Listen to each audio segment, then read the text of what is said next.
नाज़रीन, आप देख रहे हैं रेड लाइन इस्लामाबाद स्टूडियो से। जब 9 मई का सानहा वाक़या, हादसा या हमला हुआ तो उसके बाद मुकदमात बहुत सारे फ़ौजी अदालतों में गए। इस्टेब्लिशमेंट की तरफ से, फ़ौज की तरफ से बिलखुसूस ये कहा गया कि हम इन लोगों को खुसूसी अदालतों के ज़रिए, फ़ौजी अदालतों के ज़रिए जो एक कानून के तहत पाकिस्तान में चलती हैं, हम इनको प्रोसिक्यूट करेंगे और प्रोसिक्यूट करने के बाद एग्जाम्पल सेट करेंगे कि जो फ़ौजी इंस्टॉलेशन के ऊपर हमला करता है, जो फ़ौजी मामलात को अपने हाथ में लेता है, उसके साथ हमने डील कैसे करना है, ये हम रेड लाइन सेट कर देंगे। उसके बाद कोर्ट्स में से गुजरता हुआ यह मामला सुप्रीम कोर्ट के अंदर गया। वहाँ से एक फ़ैसला आया जिसमें कहा गया कि सिविलियंस जो हैं उनका ट्रायल आप मिलिट्री कोर्ट्स में नहीं कर सकते। वो मामला हुकूमत वक्त ने उसको चैलेंज किया। अब आज सुप्रीम कोर्ट ये डिसाइड कर रही है कि ये जो चैलेंज है कि सिविलियंस का ट्रायल मिलिट्री कोर्ट्स में नहीं होना चाहिए, ये 6 रुकनी बेंच ने सुनना है या 9 रुकनी बेंच ने सुनना है। मेरी नाक़िस राय में ये मामला प्रोसीजरल है। असल मामला ये है कि फ़ौजी अदालतों के ज़रिए सिविलियन का ट्रायल होना चाहिए या नहीं, किन हालात में ये ट्रायल मुमकिन है, क्या फ़ौजी अदालतें होनी चाहिए या नहीं, इसके ऊपर आज हमने प्रोग्राम तरतीब दिया है। हमारे पास सेनेटर वलीद इकबाल साहब मौजूद है, पाकिस्तान तहरीक इंसाफ के सीनियर लीडर। उनका बहुत शुक्रिया, उन्होंने ज्वाइन किया। उनके बराबर में बैरिस्टर अकील मलिक साहब जो हुकूमती तर्जुमान है बराए कानूनी अमूर, उनका भी शुक्रिया। मुस्लिम लीग नवाज़ को वो रिप्रेजेंट करते हैं। Obviously thank you very much for being with us. हमारे पास जहांगीर जदून साहब मौजूद हैं, साबिक एडवोकेट जनरल इस्लामाबाद और माहिर कानून, आपका भी शुक्रिया। Thank you. तो ज़रा मैं ओपनिंग क्वेश्चन में कर लूँ जी, क्विक राउंड। अदालतें मिलिट्री होनी चाहिए नहीं होनी चाहिए, पहले तो इसको सेटल करें, आपके ख्याल में क्या ख्याल है? Very tough question I must say तल साहब, लेकिन बात यह है कि 9 मई के हवाले से अगर देखें तो ऑब्वियसली मिलिट्री कोर्ट्स इससे पहले भी फंक्शन करती रही हैं, लेकिन पाकिस्तान आर्मी एक्ट का जो इतलाक़ जिन पर्सनल पे होता है उस हवाले से हमने देखा कि उनका एक अपना सिस्टम है, एक अपना लीगल रिकोर्स है, उसको वो अडॉप्ट करते हैं। लेकिन 9 मई एक ऐसा वाक़या है, it's a very different situation कि जिसमें ये अप फॉर डिस्कशन है और ये आर्ग्यूबल है कि मिलिट्री कोर्ट्स सिविलियंस पे उसका इतलाक़ होना चाहिए मिलिट्री एक्ट का या नहीं, या किन हालात में होना चाहिए या किन वाक़यात की वजह से। एब्सोल्युटली। लेकिन आप मिलिट्री कोर्ट्स चूँकि कानूनी कोर्ट्स हैं, आप उनके खिलाफ नहीं है पर से। जी क्या जी सेनेटर साहब। जी, आपने क्योंकि सवाल पूछा था और मेरे ख्याल थोड़ा सा उसको ज़्यादा एक बेहतर नहीं लेकिन एक मखसूस अंदाज में फ्रेम जो है बैरिस्टर साहब ने किया। आपका तो सवाल था मिलिट्री कोर्ट्स होनी भी चाहिए कि नहीं। जी, एक्चुअली सवाल इस वक्त जो सुप्रीम कोर्ट के सामने है वो ये नहीं है। सुप्रीम कोर्ट के सामने जो सवाल है वो यही है जो इन्होंने कहा, सिविलियंस का ट्रायल उसमें जो है, और सिविलियंस का भी अगर हो तो किन हालात में हो सकता है। तो उसमें आर्मी एक्ट जिसके तहत वो बनती हैं, और उसमें पूरा एक निज़ाम है जो कि आर्मी के अंदर एहतसाब और मिलिट्री ऑफिशियल्स के एहतसाब के लिए एक ख़ास तरीका मुख्तस है, और उसको उसमें आइन के अंदर भी कुछ कार्व आउट हुआ है उसके अंदर। लेकिन जहाँ तक सिविलियंस का ताल्लुक है, हमारा मौक़िफ़ पाकिस्तान तहरीक इंसाफ का, और मैं समझता हूँ कि international community, human rights organisations सब उससे इत्तफाक़ करते हैं, वो ये है कि ये जो मिलिट्री कोर्ट्स का सिविलियंस पे और ये 9 मई के वाक़यात के हवाले से जो इतलाक़ है वो गैर आइनी है, क्योंकि वो आर्टिकल 10A जो हमारे आइन का है, फेयर ट्रायल और ड्यू प्रोसेस, और आर्टिकल 175 जो कि सेपरेशन ऑफ पावर्स के बारे में है, कि जो है हमारी जो अस्करी इदारा जो है वो अदलिया के काम में मुदाखलत नहीं कर सकता। इसमें जज, जूरी और एक्सिक्यूशनर जो है वो एग्जीक्यूटिव बन रहा है।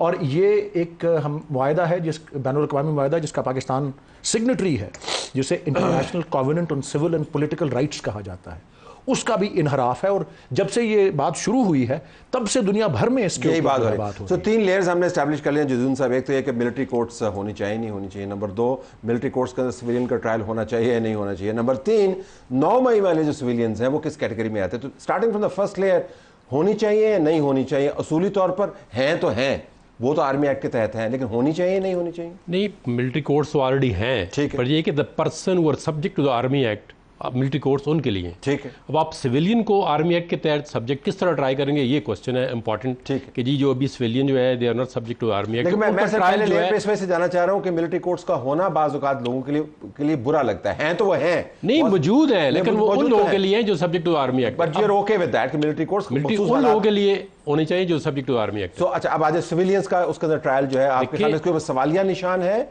या आप समझते हैं कि आप अच्छा केस बिल्ड कर सकते हैं कि बाज़ हालात में, और तब हम 9 मई पे आएंगे, मुमकिन है? नहीं, बाज़ हालात में मुमकिन है, लेकिन उसका मोडस ऑपरेंडी ये है कि you have to make the constitutional amendment. ठीक। अदरवाइज जिस तरह उन्होंने कहा है, देखिए ना, हमारी ट्राइकॉटमी ऑफ द पावर है, एग्जेक्टिव जुडिशरी के मामलात में इंटरफेयर नहीं कर सकती। और आज भी ये क्वेश्चन कोर्ट में उठा कि आया हमें ये नहीं पता कि जो लोग मिलिट्री के अंदर ट्राई किए जा चुके हैं उनको अपनी चॉइस का लॉयर्स मिला है, उनको मतलब किस तरह ट्राई किया गया, वो ओपन नहीं है ना। ठीक है। जब आप ओपन नहीं है तो ऑटोमेटिकली उसमें डाउट्स पैदा होते हैं। तो आप इसको ट्रांसपेरेंट कराने के लिए फेयर ट्रायल आर्टिकल 10A जो after the constitutional 18th amendment, तो आप उसके लिए बहुत ज़्यादा ट्रांसपेरेंसी चाहिए आपके ट्रायल के लिए, क्योंकि जो एक्यूज होता है बियॉन्ड रीजनेबल डाउट आपने एक क्रिमिनल केस पे साबित कर। तो अगर कोई दहशतगर्द है, जिस तरह जिन लोगों ने GHQ के ऊपर हमला किया, उसमें से सिविलियंस भी थे, वो मिलिट्री ट्रायल उनका हो सकता है मिलिट्री कोर्ट्स के अंदर, या नहीं? आप देखिए, दहशतगर्द जो कॉन्स्टिट्यूशनल अमेंडमेंट के जरिए सनसेट क्लास डाल के 2 साल के लिए पूरी पार्लियामेंट, जब पिशावर वाला हमला हुआ था, उन्होंने कहा जी दहशतगर्दों का ट्रायल मिलिट्री कोर्ट में करें, उनके लिए एविडेंस की प्रॉब्लम है, लोग आना नहीं चाहते, ये मार देते हैं उनको, उनके लिए तो मखसूस हालात में आप मिलिट्री कोर्ट बना सकते हैं, लेकिन वो बनाई किस तरह है, वो आनी तरमीम के जरिए, क्योंकि कल को मेरे साथ एक बंदा एलिगेशन लगा लेता है जी कि इसने हमला किया है। अब देखिए ना, 9 मई के अंदर सेट ऑफ एक्यूज्ड है, अब उसको किस तरह आपने डिफरेंशिएट किया है कि ये एक्चुअली इन्वॉल्व है इस केस में, इसने एबेट किया है, इसने असेस्ट किया है, इसने प्लान किया है, इसने ऑर्गेनाइज किया है। यहाँ पर दोबारा असूली सवाल, उसके बाद वापस आपके पास आता हूँ कि असूली सवाल यही है, तो आपके ख्याल में कॉन्स्टिट्यूशनल अमेंडमेंट के जरिए आपको करना चाहिए या नहीं करना चाहिए? ये अगेन एक पार्लियामेंट के लिए सवाल है। आपसे सवाल पूछ रहा हूँ ना। मैं देखिए, मैं कहता हूँ प्रिंसिपल पोजीशन क्या, मैं अपनी प्रिंसिपल पोजीशन बता देता हूं। मैं कहता हूँ अगर कोई बंदा दहशतगर्दी में इन्वॉल्व है, इज हार्ड टेररिस्ट है, तो उसके लिए पार्लियामेंट चाहे तो बना सकती है कॉन्स्टिट्यूशनल अमेंडमेंट करके मिलिट्री कोर्ट बना दे। Parliament would you vote yes or no? मैं हार्ड कोर दहशतगर्दों के लिए वोट यस। चल मैंने सवाल का जवाब निकला, ये vote yes. Hard core terrorist के लिए यस। यस। देखिए, एक एग्जांपल मौजूद है, आई थिंक जुदून साहब जहाँ पे रेफर जिस चीज़ को कर रहे थे वो प्रोटेक्शन ऑफ पाकिस्तान ऑर्डिनेंस, और उसके बाद वो एक्ट भी आया, देखा कि जो हार्ड कोर टेररिस्ट हैं उनको उनकी स्पेसिफिक कोर्ट्स में ट्राई किया गया, और वो सारे मामला हमें देखे, बिकॉज ऑब्वियसली सर्टन जिस तरह इन्होंने इश्यूज हाईलाइट किए कि विटनेसेस का इशू था कि विटनेसेस को प्रोटेक्शन भी दी जानी है, और जज कौन है, एंड सो फोर्थ। लेकिन एक चीज नहीं है, पहुंच नहीं है। आज की प्रोसीडिंग से तलक साहब, मुझे जो मैं समझता हूँ खुशाइन बात है वो ये है कि कम से कम वो ऑर्डर्स जो है सुप्रीम कोर्ट ने मंगा लिए हैं, और सुप्रीम कोर्ट देखेगा कि क्या प्रोसीजर उसमें फॉलो हुआ है, and whether that procedure, I think next question supreme court ये देखेगा इसमें कि आया कोई कॉन्स्टिट्यूशनल जो राइट था या फंडामेंटल राइट था उसकी कोई वायलेशन हुई है, मालूमात है, या आपकी सजेशन है क्या है? जब मैं समझता हूं कि एक ऑर्डर जो जिन 20 लोगों की बात की कि जिनको शॉर्ट टर्म जेल टर्म्स हुई हैं और शॉर्ट पे छोड़ दिया गया, सेंटेंसेस हुई हैं, ईद पे जिनको छोड़ा गया, उनके ऑर्डर्स आ जाएंगे, उनकी जजमेंट्स आ जाएंगी, उसको देखा जाएगा कि उसमें क्या फैसला आया, कौन कौन से विटनेसेस को एग्जामिन किया गया, कौन कौन से उन पे क्रॉस एग्जामिनेशन हुई, और उसके साथ उन्होंने डिफेंस का जो राइट एक होता है एक्यूज के पास, उसकी क्या स्टेटमेंट आई, और फाइनल जो जजमेंट है उस पर क्या है। तो सेनेटर साहब, अब हमने बीच जो है ना घड़मस के हमने छलांग लगा दी, विच इज कि कोर्ट के अंदर सवाल क्या है। उनका ख्याल है कि कोर्ट ने जब ये फैसले मंगवाए हैं उन 20 लोगों को जिनको ईद के ऊपर छुट्टी दे दी गई, जी चलो ठीक है, आपने हैं तो आप मुजरिम, लेकिन हम आपको we let go of you, उनके फैसले मंगाएंगे और प्रोसेस को देखेंगे, और उनकी उम्मीद ये है कि अगर प्रोसेस उनको शफाफ लगा, ह्यूमन राइट्स के वायलेशंस को ना लगी, तो देयर इज एवरी पॉसिबिलिटी कि वो कह दें कि सिविलियन का ट्रायल जायज़ है। इम्कान ये है। Your take? देखिए जी, हमारा मौक़िफ़ तो बिल्कुल वाज़ेह है, जिस तरह मैंने आपको अर्ज़ किया कि ये आर्टिकल 10A और आर्टिकल 175 दोनों से इनहराफ है। 10A जो फेयर ट्रायल और ड्यू प्रोसेस से डील करता है, और आपका कहना या इनकी उम्मीद यही है कि वो 10A के दायरे के अंदर समझा जाए। हम समझते हैं वो नहीं है। ठीक है। और दूसरा 175 जो कि अदलिया की आज़ादी और उसको एक आज़ाद सतून बनाता है रियासत का, जिसमें एक इंतज़ामी इदारा मुदाखलत नहीं कर सकता। एक इंतज़ामी इदारा अपने अंदरूनी डिसिप्लिन के लिए तो उसको कर सकता है, जो आर्मी ऑफिसर्स के उसके हवाले से। और बाय द वे, जदून साहब ने पॉइंट आउट किया कि आइनी तरमीम एक की गई थी, 24वीं तरमीम, जब APS हुआ था। मैं आपको एक दिलचस्प बात उसके बारे में बताऊं कि वो आइनी तरमीम भी चैलेंज हुई थी, और उस आइनी तरमीम पे फुल कोर्ट बैठा था, और ये पाकिस्तान में अभी तक, पाकिस्तान की कानूनी तारीख में अभी तक किसी आइनी तरमीम को मनसूख नहीं किया गया अदालती कार्रवाई के ज़रिए, कि जी इस बुनियाद पर कि वो आईनी तरमीम भी गैर आईनी है। इंडिया में इस तरह होता रहा है, उसको बेसिक स्ट्रक्चर डॉक्ट्रिन कहते हैं। हमारे यहाँ उसको सेलियंट फीचर्स कहा गया है, लेकिन कभी उसको एनफोर्स नहीं किया गया। अब उस केस में भी क्या हुआ, एनफोर्स नहीं हुआ। 17 जजेस का फुल कोर्ट बैठा और 11/6 से उन्होंने आईनी तरमीम को आईनी करार दिया, जो कि 2 साल के महदूद अरसे के लिए थी। और उस पर आप अंदाज़ा करें कि सुप्रीम कोर्ट के 6 जजेस एक आईनी तरमीम को स्ट्राइक डाउन करने के लिए तैयार थे। तो इसलिए इसमें सब्सटेंस है। तो कि आईनी तरमीम करवा कर भी आप इसको गैर मुतनाज़ा न समझें। जी बिल्कुल, क्योंकि एक आइन की एक बुनियादी साख्त होती है, बेसिक स्ट्रक्चर होता है। और अगर कोई आप 100% पार्लियामेंट की मेजॉरिटी से भी एक तरमीम करके उस स्ट्रक्चर को अगर डिमोलिश कर दें या उसमें उसको इम्पेयर कर दें या उसको किसी तरह से मसख करें, तो वो फिर तरमीम भी गैर आईनी समझी जा सकती है। और मैंने कहा है ना कि हिंदुस्तान के अदालत में तो मिसालें ये तो आए रोज डे इन डे आउट हम देखते हैं। जुनून साहब भी बताएंगे something that's ultra vires to the constitution, तो वो जुडिशियल रिव्यू उस पे सब्जेक्ट है। इस केस में सर वही कह रहे हैं कि मिलिट्री कोर्ट्स के अंदर सिविलियन के ट्रायल वाला मामला जो है आईनी तरमीम के बावजूद कोर्ट के अंदर जाके ओपिनियन में भी divided, so don't counter it could be that's for the जजेस टू सी कि आया कि 10A की कोई वायलेशन हुई है या नहीं हुई है, ड्यू प्रोसेस फॉलो हुआ है या नहीं हुआ, फेयर ट्रायल मिला है उन लोगों को या नहीं मिला। बट उससे पहले मैं जब तक वो अदालत में फैसले देखे ना जा सकें, और मैं खुद because I am not privy to those judgment, so जब तक जब पब्लिक नॉलेज इशू आ गया ना बीच में, क्योंकि you are not privy to the judgement, I can't actually give you an opinion on this. ये एक इस तरह ये भी एक काबिल जिक्र बात है कि ये एक इंट्रा कोर्ट अपील है। जी बिल्कुल, एक फैसला हो चुका है। जी बिल्कुल, वो मुत्तफिका फैसला था, unanimous decision of a 5 member supreme court bench, जिसको आज भी अगर आप अभी आज दोपहर की अपडेट देख लें ऑनलाइन पेपर्स में, एक अंग्रेजी अखबार ने उसको वाइडली प्रेज्ड डिसीजन कहा हुआ। बिल्कुल। और फिर अब सवाल यही है कि 6 जजेस सुनेंगे कि 9 सुनेंगे। अब वो जस्टिस जवाद एस खाजा, साबिक चीफ जस्टिस ऑफ पाकिस्तान, वो पटिशनर्स में से एक हैं। सिमिलरली और भी हमारे यहाँ से भी पटिशन हुई हुई हैं। सो ये एक बड़ा सीरियस मामला है, और मैंने अपना मौक़िफ़ तो 2 या 3 दफ़ा वाज़े कर दिया है कि हम समझते हैं कि कतई तौर पर ये गैर आईनी है।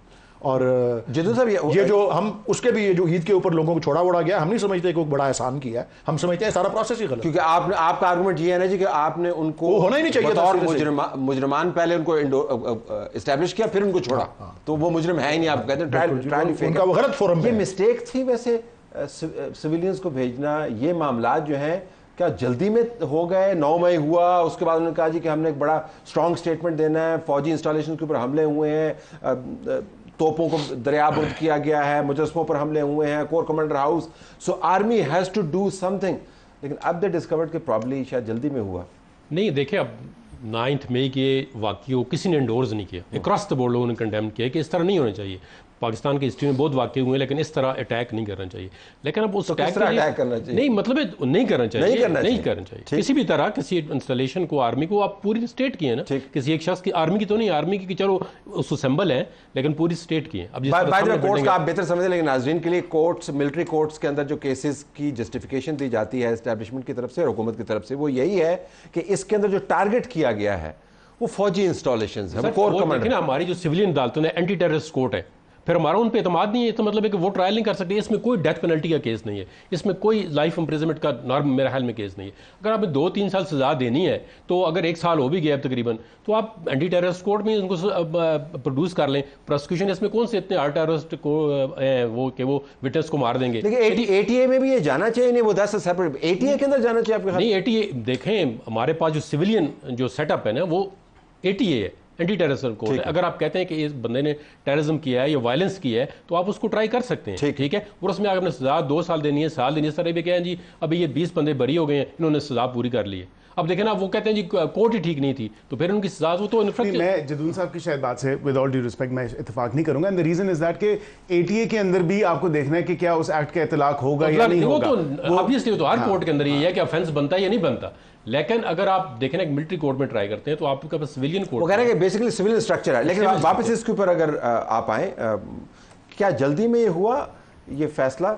अब विद हाइंडसाइट जब देखते हैं, क्योंकि अब सुप्रीम कोर्ट के सामने है, एक फैसला उसके खिलाफ आ चुका है, आईनी तरमीम की आपने तारीख बता दी है, तो अब सुप्रीम कोर्ट उससे आगे क्या करेगा इसको? देखिए तलत साहब, अगर एक दो केस भी ऐसे हो जाते हैं जो आपको ह्यूमन राइट्स के अगेंस्ट लगते हैं ना, तो पूरा सिस्टम के अंदर एक स्टिग्मा लग जाता है। ठीक। मिसाल के तौर पर अगर आपने एक बंदे को अरेस्ट कर लिया है, उसके लवाकिन को या उसकी फैमिली को बताएं कि ये अरेस्ट कर लिया है, ये इसके ग्राउंड्स हैं अरेस्ट करने के, उस पर कोई डिफरेंस नहीं है, चाहे मेरा कोई बंदा है, आपका कोई बंदा है, उनका बंदा है, वो उस पर कानूनी कार्रवाई करेंगे। लेकिन आप एक बंदे को उठा के उसका 1 महीने 2 महीने 3 महीने पता ही नहीं चलता किधर गया है, चाहे वो जो भी है, बताएं तो सही ना, आप कानून के मुताबिक करना है ना। तो फिर आज आप सुप्रीम कोर्ट में देखा क्या हुआ है, एक आपके साफी साहब जो है वो तकरीबन रो पड़े थे। जी बिल्कुल बिल्कुल, हसान के वालिद जो हैं अपने, उन्होंने उससे पहले उनकी दो लोग लापता हैं, दो लोग लापता हैं जी, एक तो हसान न्याजी और दूसरे मियां आबाद फारूक जी। नोबडी नोज कि वो कहाँ पे। जी बिल्कुल, लेकिन जरा वापस इसके ऊपर आए तो मेरे ख्याल में हुकूमत की पोजीशन थोड़ी सी ऑकवर्ड है। एक तरफ इस्टेब्लिशमेंट जिसने स्टैंस लिया हुआ है कि मिलिट्री कोर्ट्स जो हैं वो हैं और हमने उसके अंदर लोगों को प्रोसिक्यूट करना है, और दूसरी तरफ आपका एक पेज जो आप इस्टेब्लिशमेंट के ऊपर हैं एक पेज के साथ, तो आप कोई क्लियर पोजीशन नहीं ले पाते। हालांकि ये बड़ा कट एंड ड्राइड है, सुप्रीम कोर्ट से फैसला आ जाना है। ये इनकी पार्टी के, आपने एक पेज की बात की तो थोड़ा सा मैं उस पर ऐड अप कर दूं। अभी मैं बल्कि एक प्रोग्राम में देख रहा था, कल ही एक प्रोग्राम था, उस पर नदीम साहब ने बड़े मज़ेदार गुफ्तगू की और उन्होंने कहा कि एक ऐसा पेज था जो कि मेरे ख्याल से पाकिस्तान की हिस्ट्री में जो आपस में एक नेक्सस था वो किसी सियासी जमात को वो नहीं मिला। तो वो एक पेज की बात अब मामलात को तो देखना आप है, चाह रहे हैं कि नहीं हम पेज आपको ही मिले? नहीं, हम ना वैसा पेज चाह रहे हैं, ना वैसा पेज मेरे ख्याल से हमको मिल रहा है और ना मिलेगा नहीं, और हमें मिलेगा भी नहीं वो पेज। जहां तक आपने देखें बात की हुकूमत should take a clear stance on and I think generally हुकूमत has taken somewhat a clear stance because somewhat clear क्या होता है सर? देखिए somewhat clear in that sense या somewhat a clear stance because obviously ये मामला sub judice है, हम उस पे अब ये political प्रोसीजर कमेटी के पास चला गया है, लार्जर बेंच बनेगा। हमारी देखिए हमारी हुकूमत नहीं थी उस टाइम जब ये ICS फाइल हुई, और हम ऑब्वियसली इनको लेके चल रहे हैं सारे मामले को, लेकिन ये एक लार्जर बेंच बन जाए तो I think then it will be. तो बुनियादी तौर पर आप हमें ये बता रहे हैं कि आप it's too hot a potato for you to handle, तो बेसिकली आप चाहते हैं कोर्ट इसको अगर नॉकआउट कर दे तो ठीक है, साढ़े पास ना आवे। नहीं, हम ये नहीं कहते नहीं, हम ये नहीं कह रहे, हम कह रहे हैं कि इस मामला सब्जुडिस है, let the court decide this. हम यही कह रहे हैं लेकिन लीगल लैंग्वेज इस्तेमाल करें। Your take on this. तो 9 मई के केसेस जो हैं इस बात से कतई नजर कि कौन सी पार्टी इन्वॉल्व है, हमने उनका विजुअल एविडेंस देखा है, बतौर सहाफी हमने देखा है कि वाकईतन क्राइम कमिट हुए हैं। अब आपकी पार्टी का मानना यह है कि वो फॉल्स फ्लैग था, एस्टेब्लिशमेंट का मानना यह है कि वो मुकम्मल तौर पर प्री प्लान था, इस बहस में नहीं जाते। तो वो जो जराइम की जब आप नौयत देखते हैं, हमलों की जब आप नौयत देखते हैं, इस बात से कतई नजर कि वो क्यों हुआ, किसने किया, वो फिर किस कैटेगरी के अंदर आता है? वो रियासत पर हमला था, वो दहशतगर्दी थी, वो कानून को तोड़ना, वो क्या था? देखिए जी, इस बात को मैं बिल्कुल वाज़ेह तौर पे दो बातें वाज़ेह तौर पे करना चाहता हूँ। वायलेंस को किसी सूरत भी जो है कंडोन नहीं किया जा सकता या उसकी मजम्मत किए बगैर जो है वो मुनासिब नहीं। was it just violence? What was it? Violence पे एक चीज़ ठीक, लेकिन दूसरी तरफ ये बात है कि जो हमारा आइन में वज़ा करदा एक निज़ाम है और वो दुनिया भर में जो तस्लीम शुदा असूल हैं, फेयर ट्रायल, ड्यू प्रोसेस और इस तरह की चीज़ों के, देखें ट्रेसपास जो है वो वैसे ही क्राइम है, वो जुर्म है। आप किसी जगह को फलांग के अंदर चले जाएं, वो मेरा घर हो या आपका घर हो या किसी अफसर का घर हो, या आप किसी को आप मतलब आप जलाओ घेराव करें, आर्सन जो है वो क्राइम है, तोड़ना फोड़ना क्राइम है, लूटिंग जो है वो क्राइम है, और बल्कि वो ऑर्डिनरी कोर्ट्स में पाकिस्तान पीनल कोड के तहत वो क्राइम्स जो हैं प्रोसिक्यूट हो सकती हैं। मेरे ख्याल में एक फ़र्क है उन लोगों में जिन्होंने मुसल्ला होकर प्री मेडिटेटेड एक ट्रेसपास करके बंदूकों से, असलहे से, ऑटोमेटिक वेपन से, ग्रेनेड से GHQ पे अटैक किया, वो 2010 था जी। उसमें बेतहाशा फ़र्क है उनके इंटेंट में, और एक एंग्री मॉब जो है जिसको किसी ने मुश्ताइल करके गुमराह भी कर दिया हो। अभी तो उस पर हमारा तो ये भी 23 मई से हमारा एक मौक़िफ़ और हमारी पिटिशन पेंडिंग है इन द सुप्रीम कोर्ट कि इस पर शफाफ इंक्वायरी होनी चाहिए कि ये वायलेंस किस तरह से हुआ, किसने एस्केलेट किया, किसने होने दिया, किसने किया, वगैरह वगैरह। ये कोई हमारी तरफ से ये ज़रूर कह सकते हैं कि प्री प्लान था कि जी अगर हमारे बानी चेयरमैन अरेस्ट हो तो एहतजाज होगा, लेकिन ये कहना है प्री प्लान कि जी वायलेंस प्री प्लान था, मैं कतई तौर पे इस पे एक तलत साहब आई लाइक टू मैं इस पे कमेंट जरूर करूंगा। किसी ने मतलब ये तो साफ जाहिर नजर आ रहा है, वीडियोस हैं, व्हाट्सएप ऑडियोज हैं, इनकी अपनी पार्टी के मेंबरान जितने वहां पे देखे ना, क्या वो वीडियो पे नजर नहीं आ रहे कोर कमांडर हाउस के बाहर? क्या उनकी मुराद सईद साहब की ऑडियो मंजर यहाँ पे नहीं आई जिसपे उन्होंने कहा कि जी सारे इकट्ठे हो जाओ और खान को वो हमारी रेड लाइन है? अगेन ऑब्वियसली आपका शो भी रेड लाइन है, लेकिन बात यह कि ये तमाम तर चीजें इनकी अपनी पार्टी के मेंबरान ने कही हुई हैं। चलिए वो तो एनेक्डोटल एविडेंस हो सकता है, लेकिन मैं जरा उसको फ्रेम करना चाह रहा हूँ। तो आपके ख्याल में ये अमूमी जराइम के जुमरे में इसको टैकल किया जा सकता है? आर्सन होगी, ट्रेसपासिंग होगी, वायलेंस हो गई। मैं एक जो बात अर्ज करना चाह रहा था वो ये तो एक मिलिट्री कोर्ट्स तो एक एक्सट्रीम है ना, ये इसके दरमियान वाला, इसके ऊपर क्योंकि मैं सेनेट की ह्यूमन राइट्स कमेटी को चेयर करता रहा हूँ, मेरे पास इतना मुआद ह्यूमन राइट्स वॉच और इस तरह का इंटरनेशनल इदारों का आया था। किस चीज़ पे मैं बताता हूँ, ये 9 मई से कुछ हफ्ते पहले था कि जी आप धड़ाधड़ उठा के इनडिस्क्रिमिनेटली लोगों को एंटी टेररिज्म के जो है कानून के नीचे ट्राई कर रहे हैं, और 12-12, 14-14 साल के बच्चों के ऊपर भी केस हुए थे। तो उसमें भी बड़े सवाल उठे थे कि भाई ये ऑर्डिनरी क्रिमिनल कोर्ट्स में जाएं, एंटी टेररिज्म कोर्ट में क्यों भेज रहे हैं? इसमें भी बड़ा सवाल उठा है। और बल्कि हमने एक तय किया था कमेटी, मैंने और मेरे कमेटी मेंबर्स ने, कि इसके ऊपर हम वो करेंगे पब्लिक हियरिंग्स, क्योंकि सुप्रीम कोर्ट इस पे भी रूल कर चुका है कि सेक्शन 6 और 7 of the anti terrorism act को भी इस्लाह की जरूरत है, जिस मकसद के लिए एंटी टेररिज्म कानून बनाया गया है पिछले दौर हुकूमत में। तो ये हमारे यहाँ बेतहाशा लोग एंटी टेररिज्म कोर्ट्स में ट्राई हो रहे हैं और मिलिट्री कोर्ट्स में ट्राई हो रहे हैं, हालांकि ऑर्डिनरी क्राइम्स के कोर्ट्स में उनको ट्राई होना चाहिए। अच्छा, तो अब जुर्म है, उसको नहीं कह रहे। शुरू हमने किया था मिलिट्री कोर्ट्स के होने ना होने से, और अब हम वापस आ गए हैं एंटी टेररिस्ट कोर्ट्स के ऊपर भी जो सवालिया निशान हैं उनसे गुजरते हुए ऑर्डिनरी कोर्ट्स के अंदर। तो ऑर्डिनरी कोर्ट्स के अंदर जो मुकदमात हैं वो जल्दी तो फिर नहीं होते ना, ज़रा उसके ऊपर भी हम आएंगे। 9 मई को हमने अभी भी फ्रेज करना है और हमने उसको फ्रेम भी करना है कि 9 मई को क्या बोले हम, कि वो रियासत पर हमला था, वो एक मॉब मेंटेलिटी थी, वो फॉल्स फ्लैग था, किसी ने इंसाइट किया, और उसके तहत जो भी जराइम विटनेस किए गए उन जराइम को हम कैसे कैटेगराइज करें, क्योंकि अगर हमने ये मामला तय नहीं किए तो एक नहीं दर्जनों 9 मई हो सकते हैं। कम से कम खदशा ये है। ब्रेक के बाद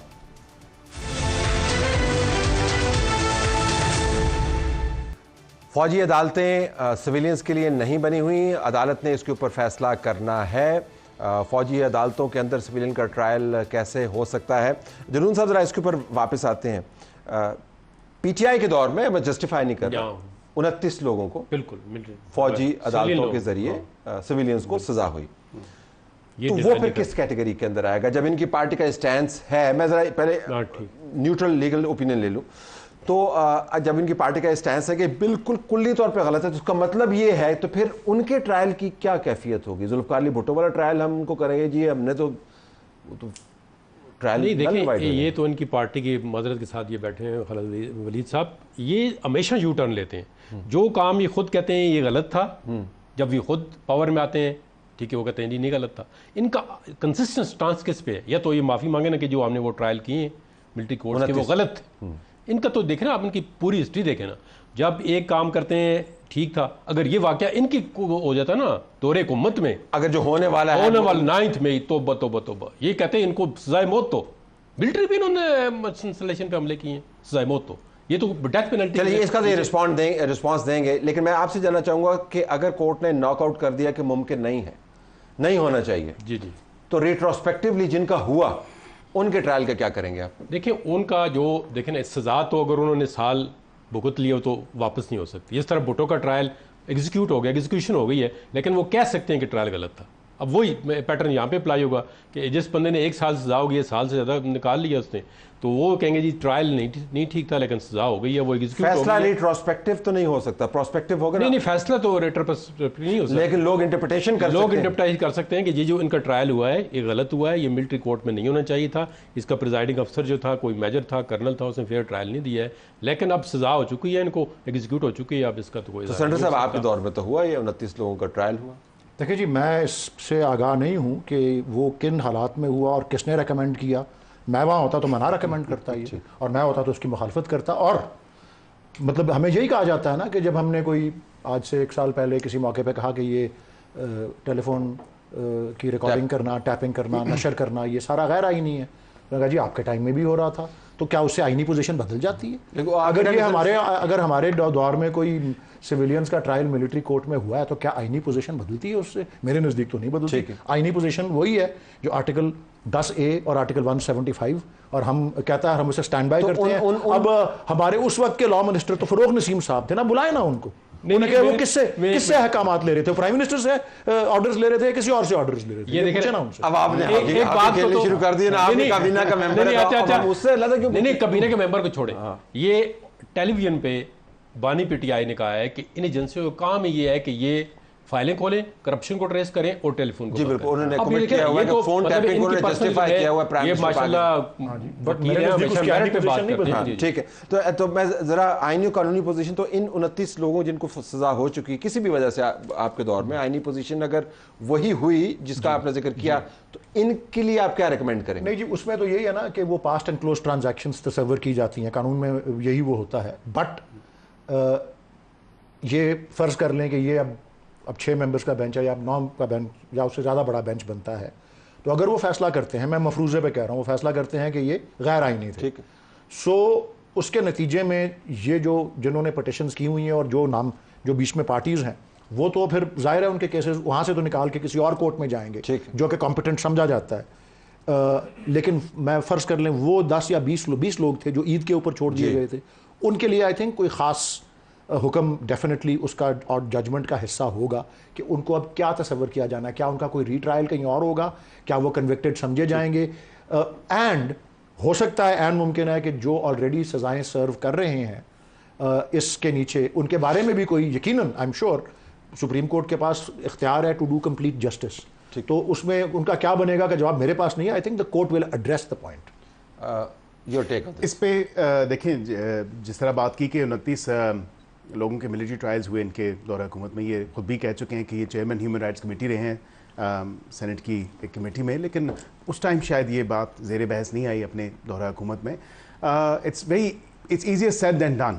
तो जहाँ पे सुप्रीम कोर्ट की बात की कि सुप्रीम कोर्ट का वो लार्जर बेंच डिसाइड करेगा, क्योंकि प्रैक्टिस एंड प्रोसीजर बिल के हवाले से वो कमेटी के पास चला गया है, कमेटी लार्जर बेंच तश्कील देगी, उनका मामला वहाँ पे डिसाइड होगा। लेकिन ट्रायल एंड एरर एक ज़रूर चीज़ होती है, और जो लोग सर्व कर चुके हैं उसका, जिस तरह जदून साहब ने कहा, उसका तो कोई सॉर्ट ऑफ वे आउट नहीं है। लीगल हो गया। मैं सियासी पोजीशन जानना चाहूँगा कि पॉलिटिकल जमातों के यहाँ जब ऐसा काम होता है तो फिर उसके बाद जब उनकी पोजीशन तब्दील होती है तो उनका पॉइंट ऑफ व्यू क्या होना चाहिए। लेकिन मैं क्यूरियस हूँ आपकी डेफिनेशन 9 मई के वाकयात की जानने के लिए, क्योंकि सेनेटर साहब ने तो बता दिया कि 9 मई के वाकयात को ये किस जाविये से देखते हैं। उसके अंदर पुरतशद्दुद वाकयात थे, उसके अंदर हमले थे, ट्रेसपासिंग थी, वायलेंस था, आर्सन लूटिंग, ये सारा था।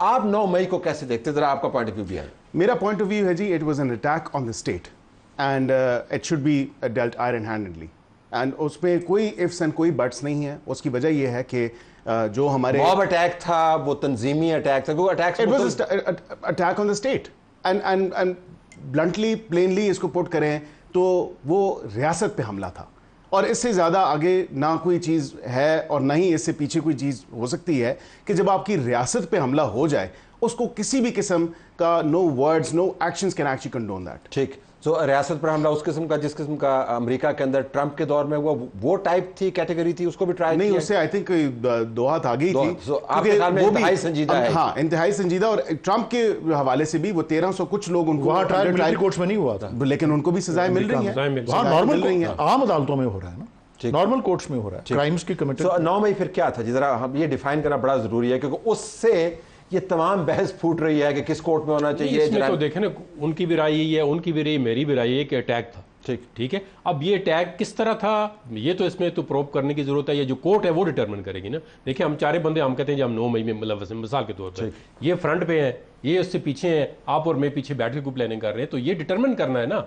अब देखिए ना, ब्लाइंडली किसी बंदे को आप नहीं दे सकते कि इसको 10 साल सजा दे दें, इसको 5 साल, आपका रोल डिटरमिन करना पड़ता है। स्टेजेस होते हैं क्रिमिनल ट्रायल की, आप पे FIR चार्ज हो गई है, फिर कोर्ट ने देखता है कि चार्ज फ्रेम ये वाला ऑफेंस हो सकता है, नहीं हो सकता। ये कोर्ट की जिम्मेदारी है कि जो चार्ज एग्जीक्यूटिव एजेंसी ने आप पे लगा दिया, ये बनता भी है या नहीं बनता, वो किस तरह डिटरमिन करेगी, वो एविडेंस देकर। अच्छा, सोशल मीडिया का आप कमाल इसमें देखिएगा। आप जदून साहब आपने जो बात की है, उन्होंने ये वाला क्लिप निकालना है कि जदून साहब ने 9 मई की कॉन्स्पिरेसी के जो भयानक किरदार हैं उनके ऊपर से कपड़ा हटा दिया। उसमें से बैरिस्टर साहब भी मौजूद हैं, आपने प्लानिंग वगैरह की थी और उन्होंने कहा जी कि तलत ने और मैंने बैठ के जो है ये क्लिप चलने हैं। मैंने अभी आपको एक क्लिप सुनाया जो नाज़रीन को नहीं सुना सकता, ये क्लिप चलने हैं। But on a more serious note, एक हम ब्रेक में जाने से पहले नुक्ता टेबल पे छोड़ना चाहते हैं। इसमें एक और भी बहुत बड़ा फ्रीक है जो है पाकिस्तान की फौज, जिसने अपनी प्रेस रिलीजेस के जरिए, कोर कमांडर की मीटिंग के जरिए, ISPR के स्टेटमेंट्स के जरिए एक मरतबा नहीं, 2 मरतबा नहीं, 6-8 मरतबा इस बात का, इस अज़्म का इयादा किया है कि हमने इन लोगों को प्रोसिक्यूट करना है बज़रिया मिलिट्री कोर्ट्स। तो अदालत के फैसले जब होंगे तो उसके साथ साथ फ़ौज का एक स्टैंस भी जुड़ा हुआ होगा। I want to leave this question on the table के फ़ौज को फिर मानना होगा या कुछ और काम करना होगा। आपकी हुकूमत के ऊपर काफ़ी वज़न आ सकता है कानूनी एतबार से, या कोई कॉन्स्टिट्यूशनल अमेंडमेंट करनी होगी, उस तरफ भी जा सकते हैं। ब्रेक के बाद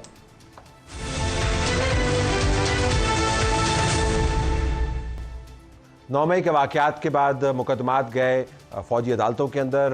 वो मुकदमा फ़ौजी अदालतों से मुतल्लिक़ गया सुप्रीम कोर्ट के अंदर। सुप्रीम कोर्ट ने कह दिया सिविलियन का ट्रायल मुमकिन नहीं है। हुकूमत उसके ख़िलाफ़ अपील में गई और अब ये फ़ैसला होना है कि अदालत ने वो अपील कितने मेंबरान वाले बेंच से सुननी है, 6 वाले से सुननी है, 9 वाले से सुननी है, फुल कोर्ट उसके ऊपर बैठेगी।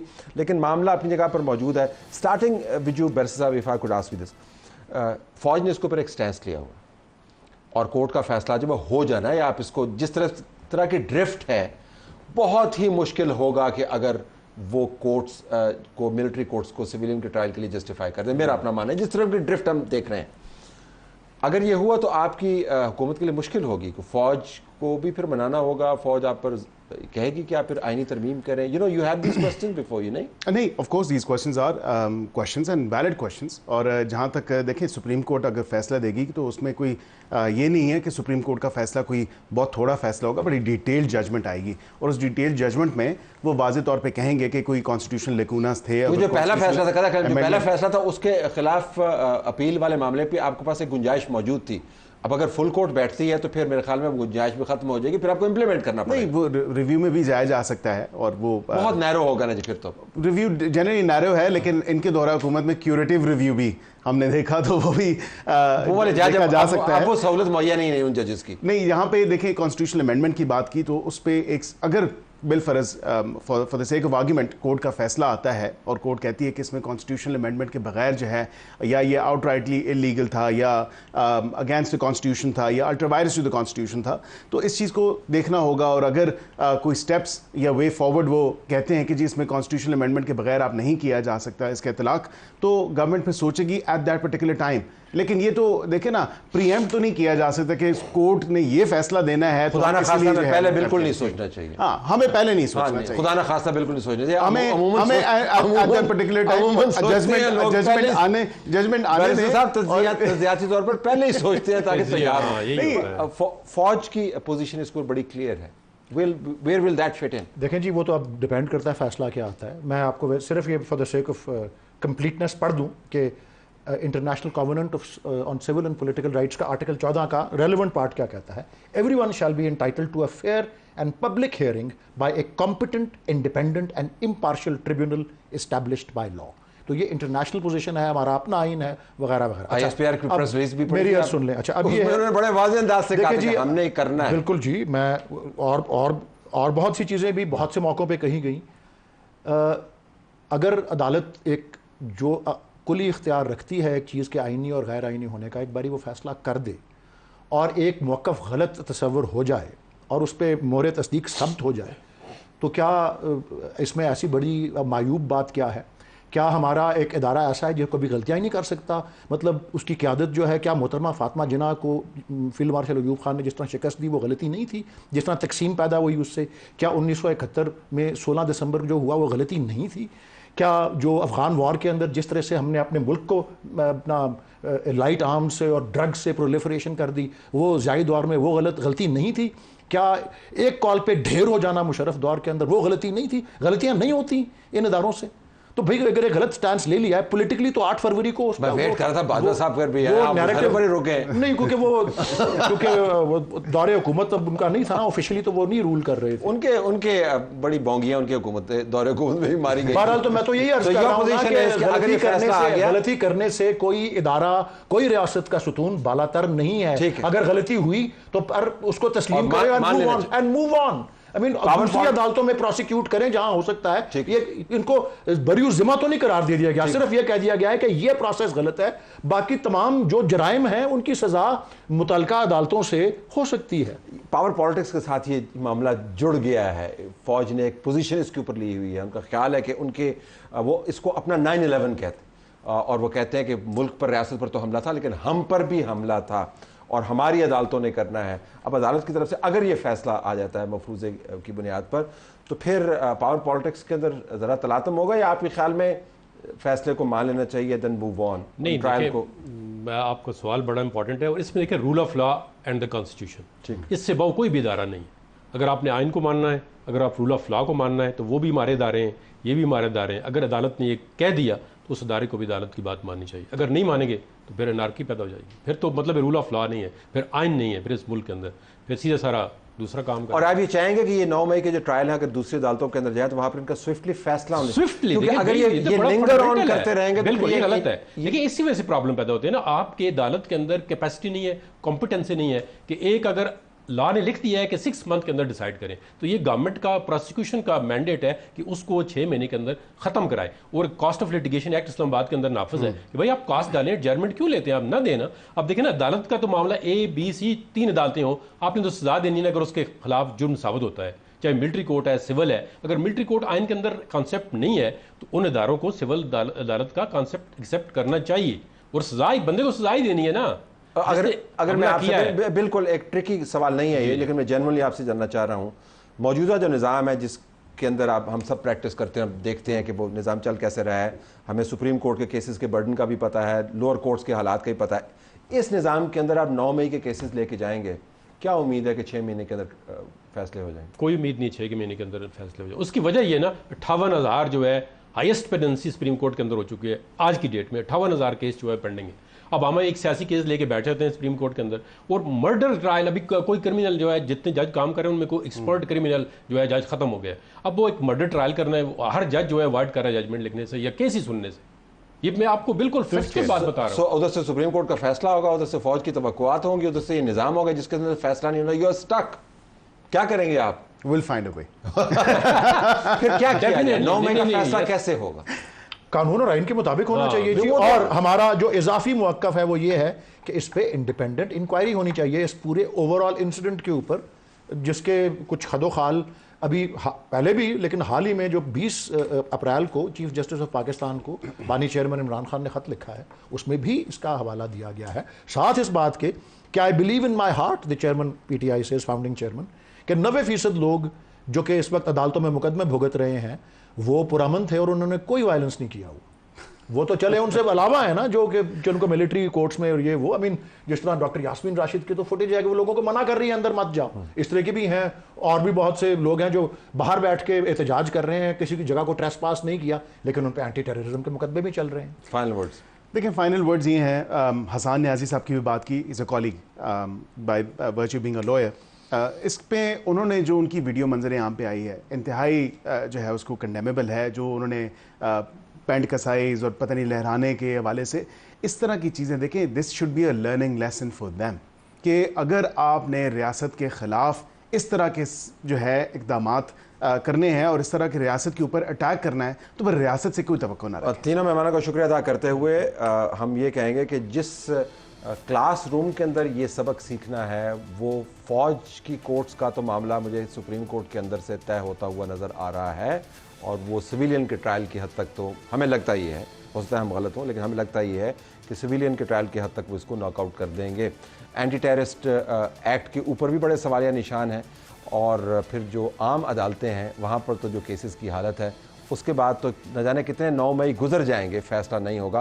तो एक बहुत बड़ा चैलेंज भी है, ह्यूमन राइट्स के वायलेशन भी नहीं हो, 9 मई के तमाम परतों खुलें भी, पता भी चलेगा मामला क्या था, और जिन लोगों ने वाक़तन जराइम किए उनको सज़ा भी हो। ये बहुत एक डेलिकेट किस्म की सिचुएशन है। देखते हैं अदालत इसको कैसे हैंडल करती है।